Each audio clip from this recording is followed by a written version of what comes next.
Hi there! Here at today's special day, we're celebrating Evaluate Your Life Day. Let's face it, life can get crazy busy.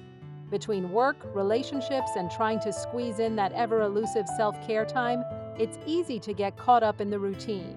But how often do we actually stop and think about whether we're happy with where we are? So here's the deal.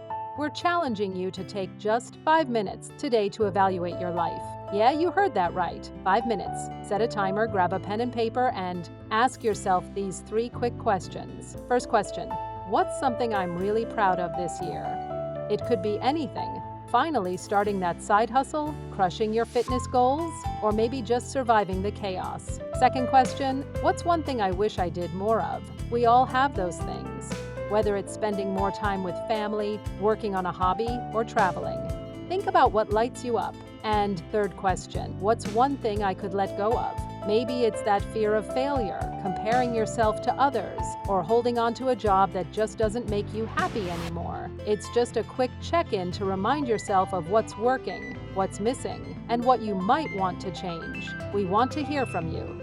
Share your answers in the comments below. Let's start a conversation about how we can make small changes to live a life we love, whether you're proud of a big milestone or just happy you made it through the day. Make every day a little better. Remember, it's the little things that make a big difference. Happy Evaluate Your Life Day. Please remember to like and subscribe from your friends at today's special day.